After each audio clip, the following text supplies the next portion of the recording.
It's The Law with attorneys Roger Cates and Walter McKee. It's The Law explores the great legal issues of our times. It's The Law explains the politics and controversies behind the law. It's The Law explains the impact on real people with a live audience. It's The Law shows you how the law affects your daily life. Watch It's The Law with Roger and Walter and be in the know. Good evening, I'm Walt McKee from Lippman, Cates & McKee. And I'm Roger Cates, and welcome to It's the Law. Tonight we tackle the controversial issue of gun control here in the state of Maine. Some people argue it's a non-issue. With our very low violent crime rate and our outdoor heritage and our generally live and let live attitude here, why do we need more government intrusion into our public lives? But others say, look, we don't have to violate the Second Amendment, but some additional regulation might actually help save lives, not only here in Maine, but in other states. So who's right? We'll come right back and talk about gun control right after the break. Ever wonder where real Maine spring water comes from?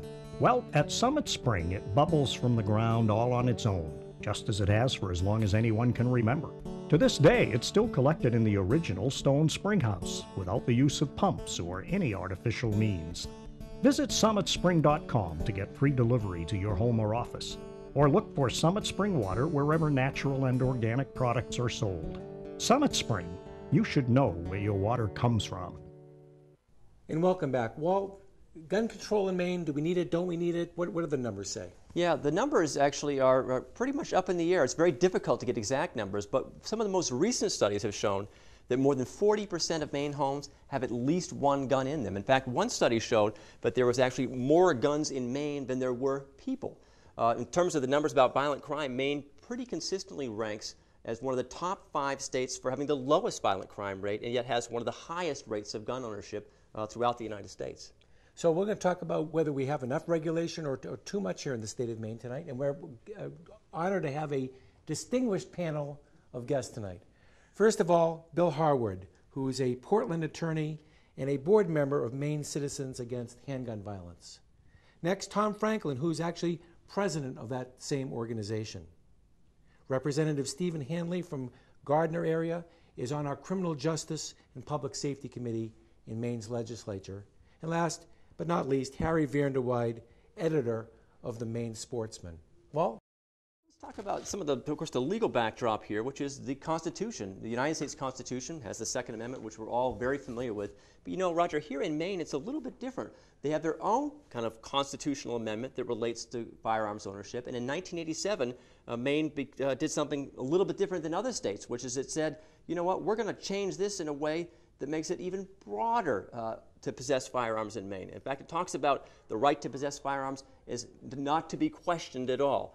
Against that backdrop, here in Maine, it's a little bit different. We have a lot of gun ownership, but one question that always comes up is what types of guns should people be able to have? I think we can all agree that people probably should not be allowed to have shoulder-mounted rocket-propelled grenades. I think that's kind of in the zone. Anti-tank weapons, I think we all can agree, probably not the kind of thing that people should have down on Water Street. But where do we draw that line here in Maine is a question that comes up time and again, usually when it comes to assault weapons and handguns. So let's talk first.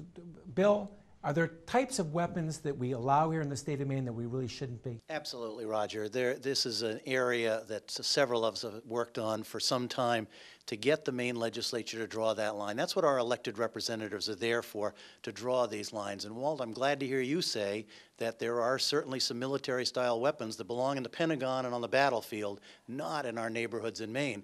Unfortunately, and Representative Hanley can address this, when we've put bills before the legislature to suggest where that line is drawn, rather than draw the line, they have passed. So right now, you could take a gun out that could fire and take a plane out of a sky and go and buy it here in Maine, and that would be perfectly legal. To me, that's nonsense and doesn't make a lot of good public policy. Okay, let's ask Representative Hanley. What's wrong with honoring the Second Amendment, but also saying that someone can't own a semi-automatic assault weapon, for God's sake? What's an assault weapon?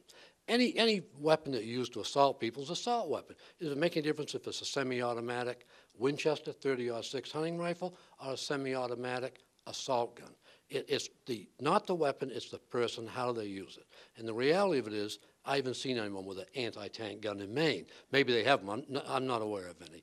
The fact of the matter is, as Mr. McKee stated, this is one of the safest states in the nation to live in, and yet we have the highest rate of gun ownership only next to Texas.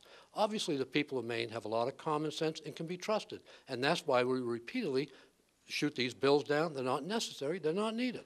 Well, Tom, the representative makes a point, doesn't he? I mean, what's an assault weapon? Is something we can define that this is obviously used for recreational use and this is only for killing people? That distinction has been proposed, but that's not a good way to distinguish assault weapons. Assault weapons certainly can be used to shoot bear and deer. They also can be used to shoot people.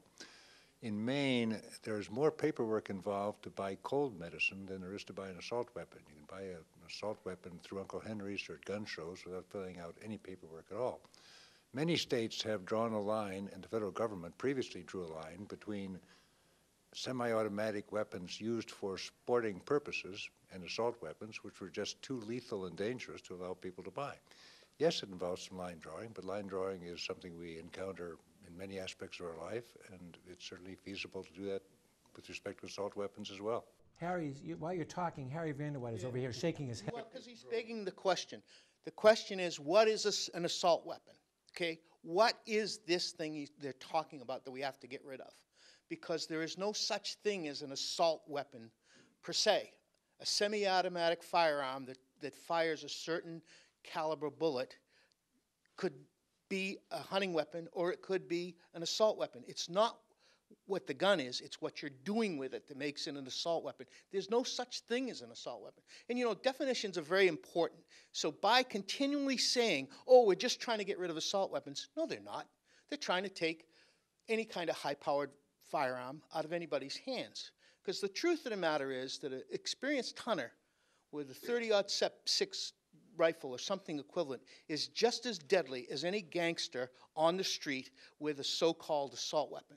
That's the reality. And yet hunters don't go around assaulting people with their guns.